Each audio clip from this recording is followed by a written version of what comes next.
Shalom, selamat siang Bapak Ibu sekalian. Kita masuk dalam materi yang kedua, Kristen dan pengerja gereja tetapi tidak dikenal Yesus. Materi ini merupakan materi lanjutan dari materi kita yang pertama, Kristen tetapi tidak masuk kerajaan sorga.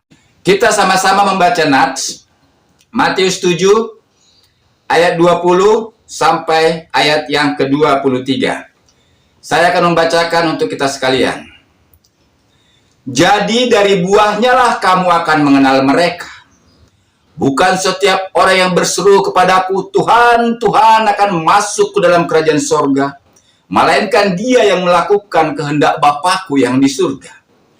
Pada hari terakhir, banyak orang akan berseru kepadaku, Tuhan, Tuhan, bukankah kami bernubuat demi namamu, dan mengusir setan demi namamu, dan mengadakan banyak mujizat demi namamu juga. Pada waktu itulah aku akan berterus terang kepada mereka dan berkata, aku tidak pernah mengenal kamu, enyahlah daripadaku kamu sekalian pembuat kejahatan.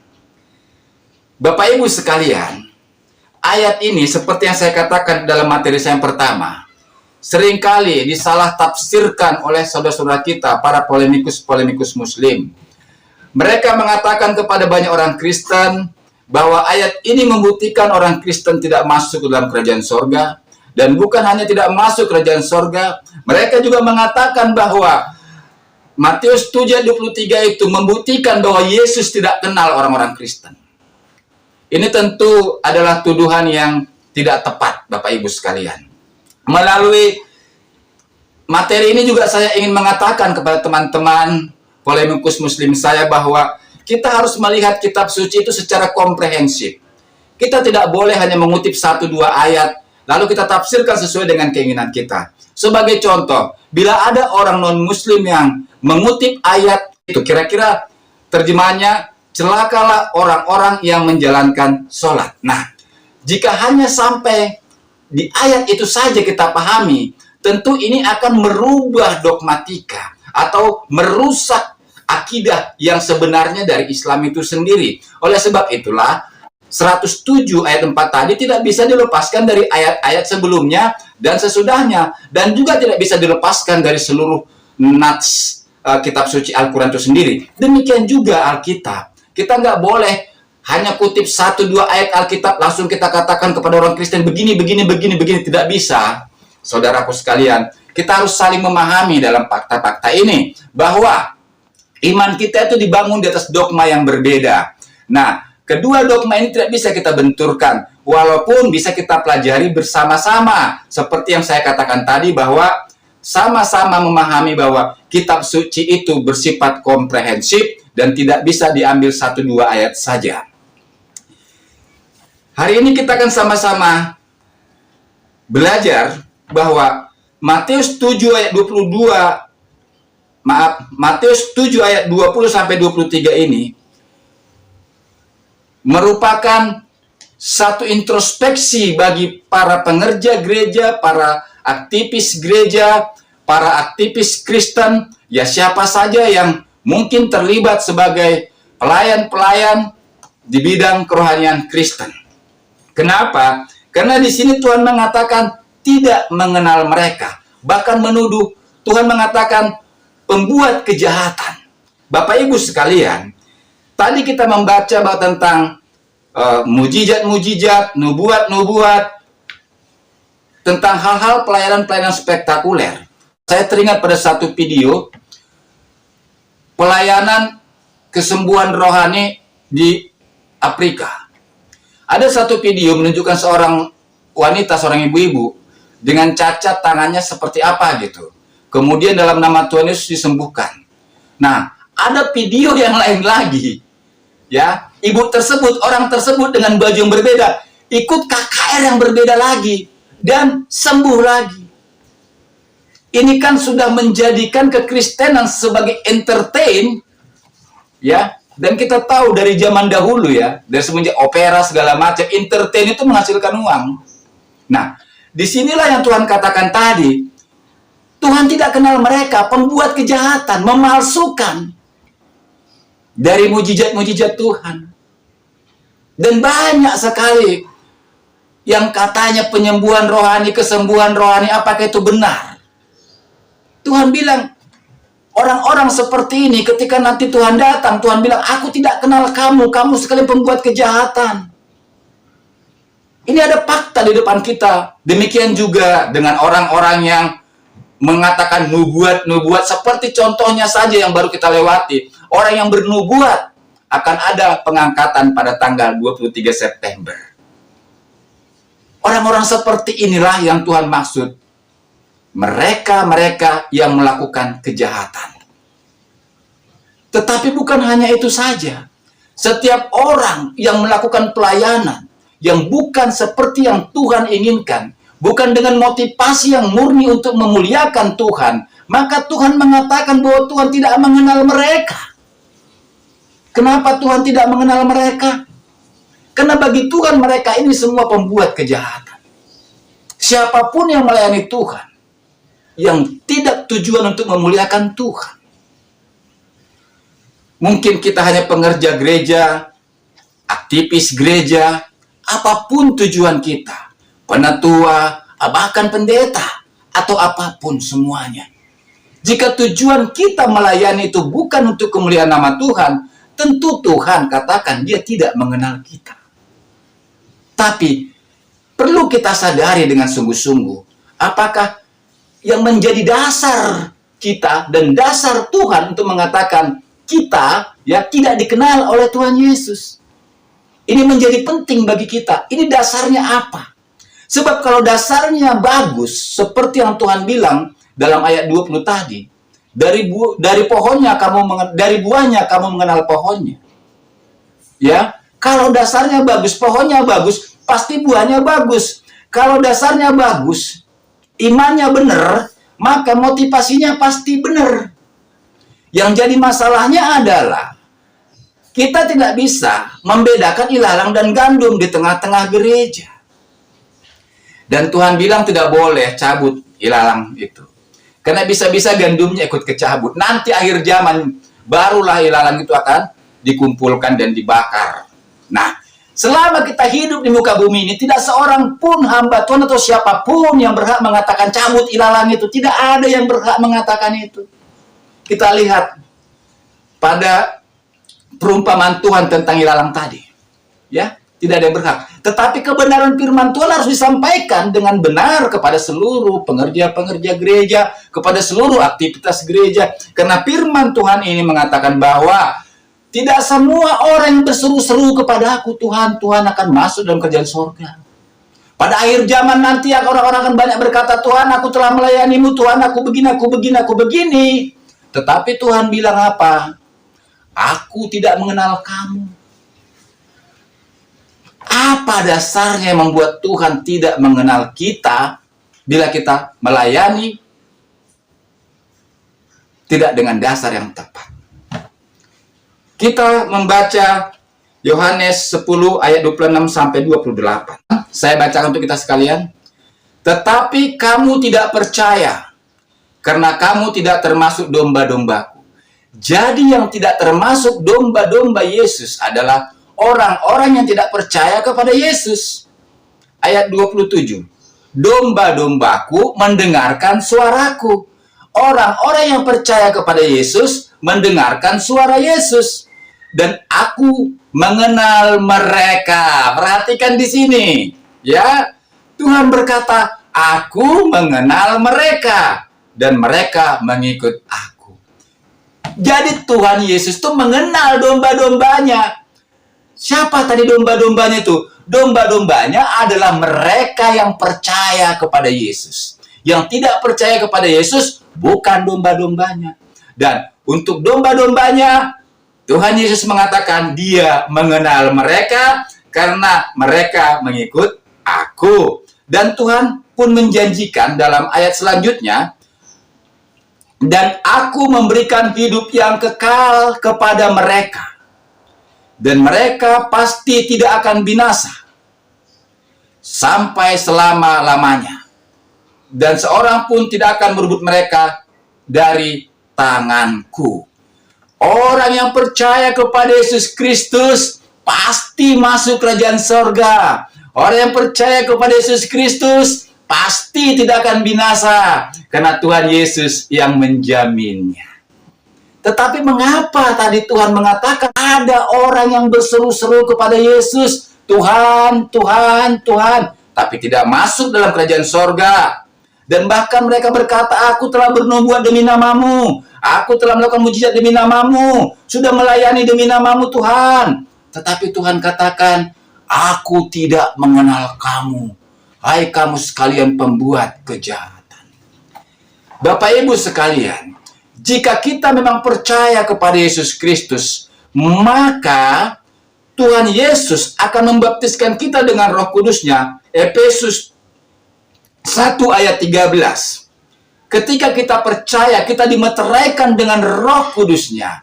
Dan Roh Kudus itu akan memimpin kita kepada seluruh kebenaran. Nah, Roh Kudus itu tinggal di dalam diri orang percaya, sehingga orang percaya itu menghasilkan buah roh. Galatia 5 ayat 22. Buah roh ialah kasih, sukacita, kelemah lembutan, penguasaan diri, dan seterusnya. Nah, di dalam pelayanan, buah roh ini nyata, kelihatan, ya, di dalam pelayanan kita. Kalau justru sebaliknya sebagai pelayan, kita ini yang muncul adalah sifat-sifat iblis. Bagaimana kita mengatakan bahwa kita adalah milik Kristus? Bagaimana kita mengatakan bahwa kita orang yang sudah dilahirkan kembali? Bagaimana kita mengatakan bahwa kita ini adalah orang yang percaya? Artinya apa? Sebagai pelayan, kita harus menunjukkan buah-buah roh tadi, terutama kasih. Kita bisa membaca 1 Korintus 13 ayat 1 sampai 4. Saya akan bacakan untuk kita sekalian. Sekalipun aku dapat berkata-kata dengan semua bahasa manusia dan bahasa malaikat, tetapi jika aku tidak mempunyai kasih, aku sama dengan gong yang berkumandang dan canang yang gemerincing. Sekalipun aku mempunyai karunia untuk bernubuat, dan aku mengetahui segala rahasia dan memiliki seluruh pengetahuan, dan sekalipun aku memiliki iman yang sempurna untuk memindahkan gunung, tetapi jika aku tidak mempunyai kasih, aku sama sekali tidak berguna. Dan sekalipun aku membagi-bagikan segala sesuatu yang ada padaku, bahkan menyerahkan tubuhku untuk dibakar, tetapi jika aku tidak mempunyai kasih, sedikit pun tidak ada faedahnya bagiku. Kasih itu sabar, kasih itu murah hati, ia tidak cemburu, ia tidak memegahkan diri, dan tidak sombong, dan seterusnya. Bapak Ibu sekalian, sebagai orang yang percaya kepada Yesus Kristus, yang dikenal oleh Yesus Kristus, domba-domba dari Yesus Kristus, tentulah pelayanan kita harus didasari oleh kasih. Karena kasih itu adalah buah roh yang dihasilkan oleh setiap orang yang percaya kepada Yesus Kristus, yang dihasilkan oleh setiap orang yang Roh Kudus tinggal di dalam dia. Seberapa banyak pun talenta kita, seberapa banyak pun bakat kita, seberapa banyak pun ketenaran kita, seberapa besar pun pengaruh kita, jika kita tidak mempunyai kasih, firman Tuhan mengatakan sia-sia. Kalau sia-sia berarti pelayanan kita itu tidak ada faedahnya sama sekali, atau bahkan mungkin kita adalah orang yang belum percaya kepada Yesus Kristus.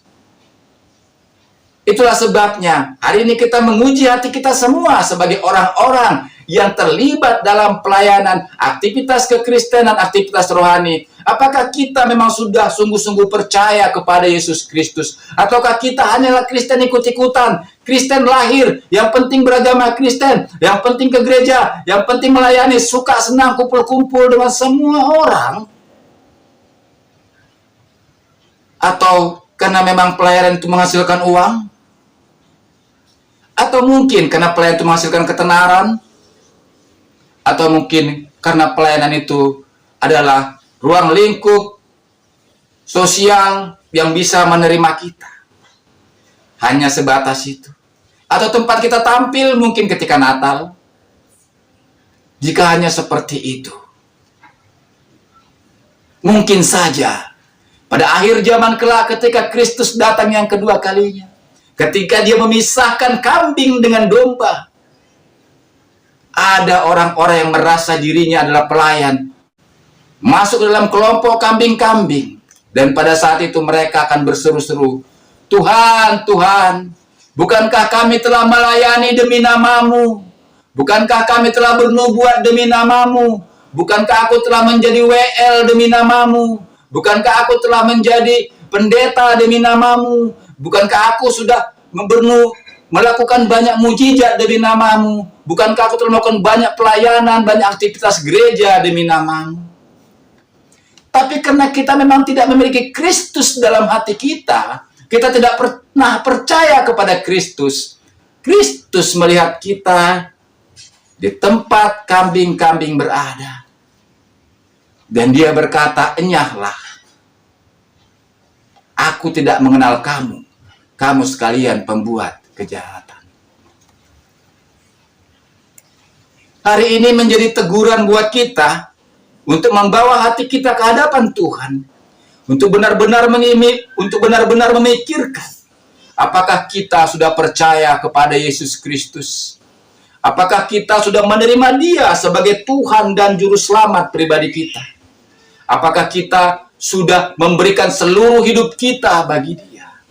Sebab jika kita percaya kepada Yesus Kristus sebagai Tuhan dan Juru Selamat kita, tentulah kita akan memberikan seluruh hidup kita bagi Dia. Dia menjadi penguasa hidup kita, yang memimpin kita kepada seluruh kesudahannya.